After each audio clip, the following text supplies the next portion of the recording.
Hola, bienvenidos a este análisis. Hoy vamos a adentrarnos en un tema verdaderamente fascinante, la teología del Éxodo.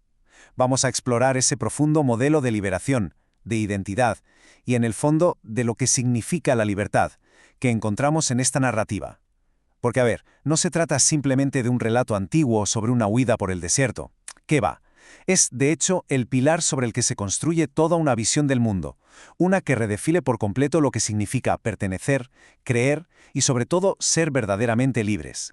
Bueno, para no perdernos, aquí tenemos nuestra hoja de ruta. Pasaremos de la esclavitud al servicio, veremos a un Dios que toma partido, analizaremos ese paso a la libertad, la gran alianza en el Sinaí y cerraremos con el mensaje de liberación. Vamos al lío. Punto número 1. De esclavitud a servicio. Nuestro arco narrativo arranca en lo más profundo de la opresión, con un cambio de palabras que lo es absolutamente todo. Y es que esto ilustra de manera brillante el núcleo de toda esta transformación. Resulta súper curioso observar cómo el texto original juega magistralmente con las raíces hebreas.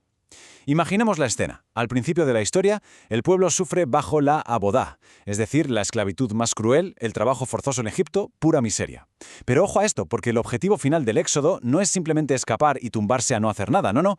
El objetivo es pasar al abad, que es el servicio libre y voluntario a una nueva deidad. Es un arco increíble que va de la esclavitud física, de romper cadenas literales, al servicio espiritual y 100% voluntario.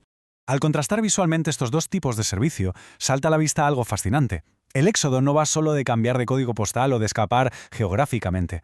Va de cambiar de maestro. A un lado, el faraón representa un señorío basado en la tiranía, la opresión y, seamos claros, un proyecto de muerte. Al otro lado, el servicio a Yahvé es justo lo contrario. Ofrece libertad, protege la vida a toda costa y establece una alianza. Básicamente, pasamos del dominio absoluto de un tirano al cuidado de un Dios vivo. Un giro radical. Y claro, este contraste tan bestia nos plantea el conflicto central, la gran pregunta que mueve todo el texto. ¿Quién manda aquí? ¿Quién es el verdadero soberano de este pueblo y a quién se le debe lealtad? No es un simple debate político, es el gran interrogante teológico que desencadena todo lo que viene después.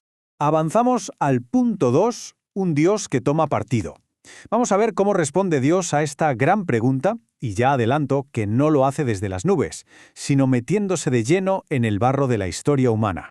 Lo realmente revelador de estas palabras que vemos aquí es que nos muestran a una deidad que toma de manera clarísima el partido de los marginados. En el mundo antiguo, la religión solía ser la herramienta perfecta para legitimar a los poderosos, a los imperios y a los reyes. Pero aquí se rompen los moldes por completo. Este Dios se presenta diciendo: «He visto la miseria, he oído el clamor».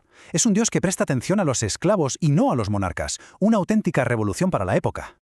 Como destacan las fuentes, la verdadera naturaleza de Dios sale a la luz precisamente a través de este acto de liberación.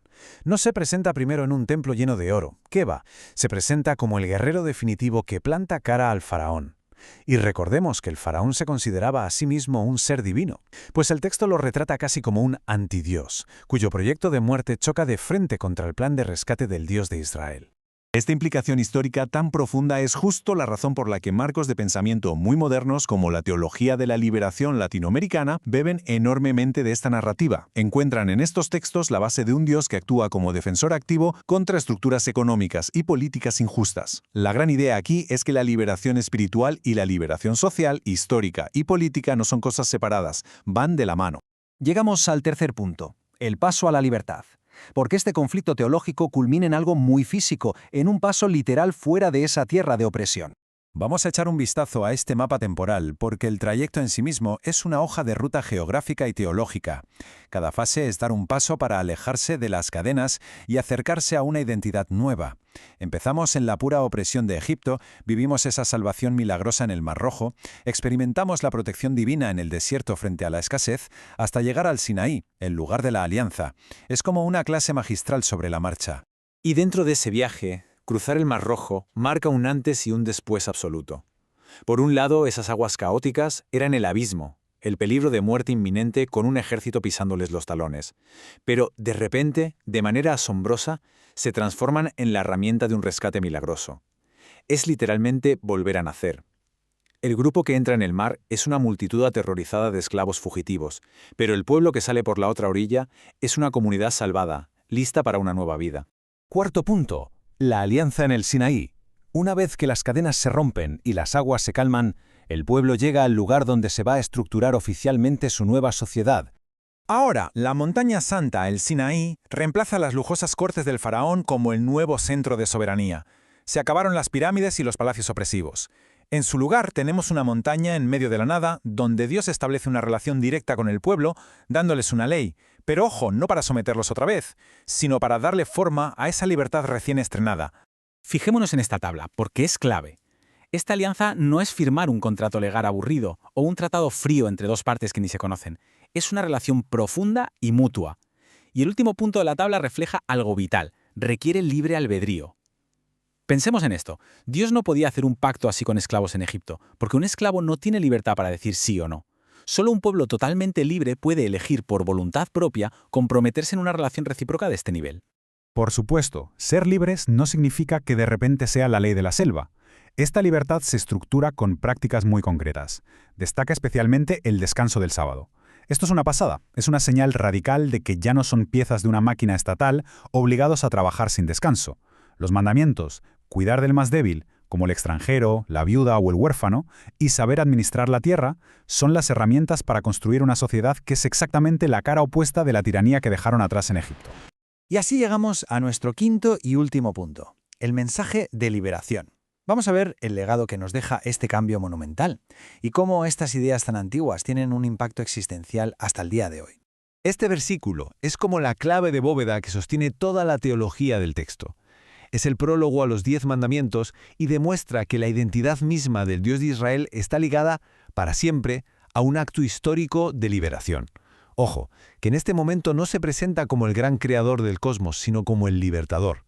Toda la ley y todo el compromiso posterior nacen puramente como una respuesta de inmensa gratitud a esa liberación. Y hay algo que pone los pelos de punta.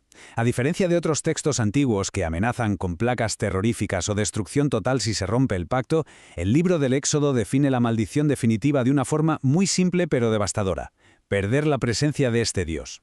En un momento de muchísima tensión, el texto llega a decir por parte de Dios: «Yo no subiré contigo». Ahí está el verdadero drama. La peor tragedia no es perder cosas materiales, sino perder la relación con la fuente misma de la vida y la libertad. Para cerrar este análisis nos queda una reflexión inevitable sobre cómo este antiguo modelo define qué es la verdadera libertad. Queda clarísimo que no se trata solo de huir de algo, sino de elegir libremente a qué o a quién queremos servir. Y esto nos deja una pregunta tremenda que sigue resonando hoy. ¿Cuáles son esas estructuras opresivas, esos faraones modernos que siguen reclamando nuestra sumisión y que necesitamos de una vez por todas dejar atrás?